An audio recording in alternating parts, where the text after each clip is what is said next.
Good evening and welcome to Current Affairs.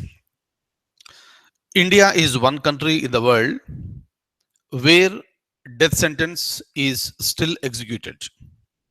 Majority of the nations in the world they have already banned it.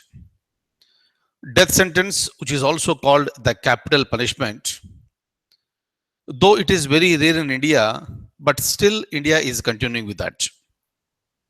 But when compared to some other nations, the death sentences that are being executed in India are comparatively very low. Look at Saudi Arabia. This year itself, 134 death sentences have been given. And the latest person in that particular list is one of the prince of Saudi Arabia. So whether it is prince or anyone, you are equal before the law. And that is the reason why that person has been executed. So he involved in a brawl and he killed his own friend. That is the reason why he has been given the death sentence.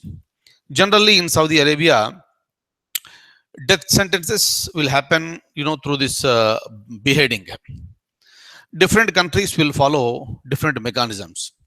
Of course, Iran is one country and Pakistan is another country where there are so many death sentences will be executed, this every year. And countries like India and countries like United States of America. So though there is a demand on one side for the abolition of the death sentences, we are still continuing with this. Even in the year 2012, in the United Nations General Assembly, a non-binding resolution has been passed. And according to the resolution, majority of the countries have agreed for abolishing the death sentence and few countries did not. And India was one country which did not accept that. But you cannot implement that because that was a non-binding resolution. That's the reason why whether to continue the death sentence or abolish the death sentence, make life imprisonment as the highest punishment in the country, that is a subject, that is a matter of, this debate. So that is one thing. Second one is that BrahMos, this BrahMos cruise missile, many times we have discussed.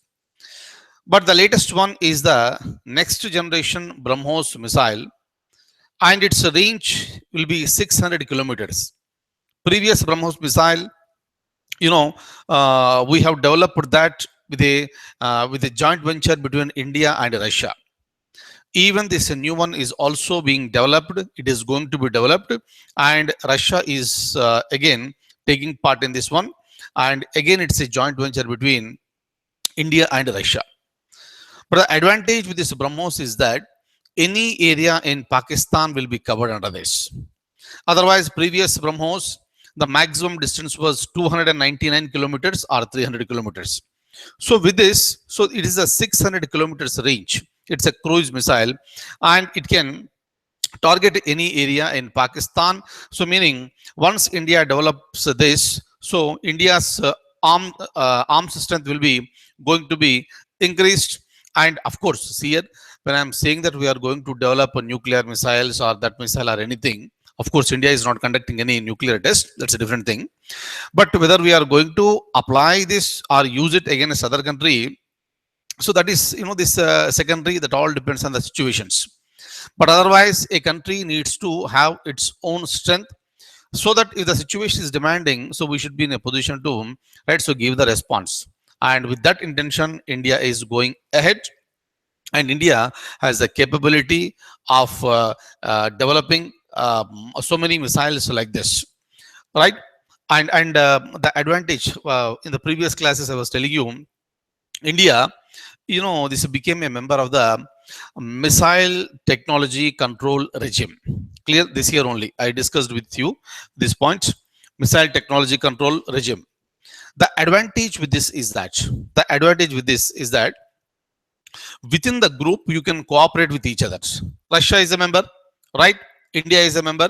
So you can cooperate with each other and you can develop, you can transfer, you can sell the technology. So where you can develop the missiles over a range of 300 kilometers. Previously, it was 299, 300. That's it. So now, so this is the advantage for India to become a member in MTCR. Clear?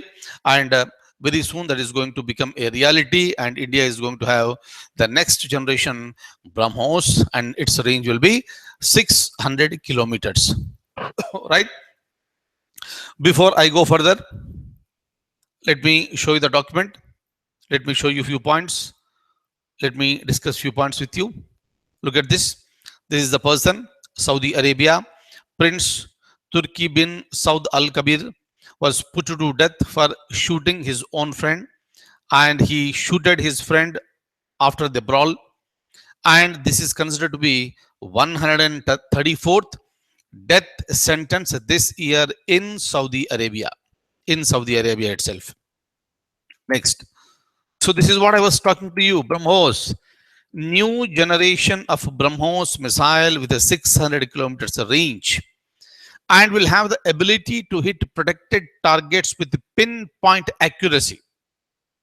There's no point in missing. There's no question of missing here, but this is going to hit the target with the pinpoint accuracy. So beautiful thing. This range enables these missiles to strike anywhere in Pakistan.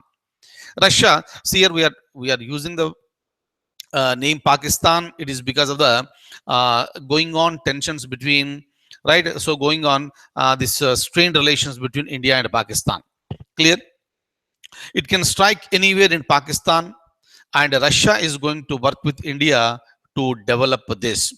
Just like the previous BrahMos, even this BrahMos is also a joint venture between India and Russia. Clear? Look at this. Note, India joined Missile Technology Control Regime this year, and MTCR guidelines prohibits its members from transfer, sale, or joint production of missiles beyond 300 kilometers range with countries outside the club. All these years, India was outside this club. That is the reason why, though Russia was cooperating with India, so we could produce BrahMos with a maximum range of 300 kilometers, not beyond that. Because if you are going beyond 300 kilometers, right, so action may be taken against Russia by MTCR. So because you have violated the guidelines. Since India became a member of MTCR, Russia can extend its helping hand and its assistance, and it can transfer, sell, and go for the joint production of these missiles. Am I clear? So this is the important point. You please look at the point very carefully.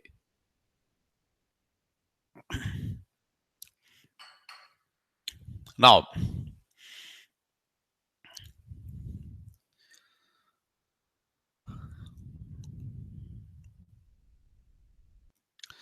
see here, with respect to GST Council, yesterday I spoke to you. Certain things, certain decisions are being taken. So, but we need to wait till tomorrow. What exactly is going to be the final things?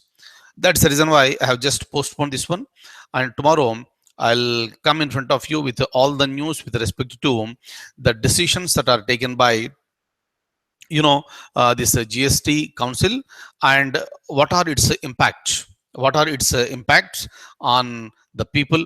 Of course, the Finance Minister of India, Mr. Arun Jaitley, made it very, very clear that after the implementation of GST, neither the states should lose the revenue, nor central government should lose the revenue.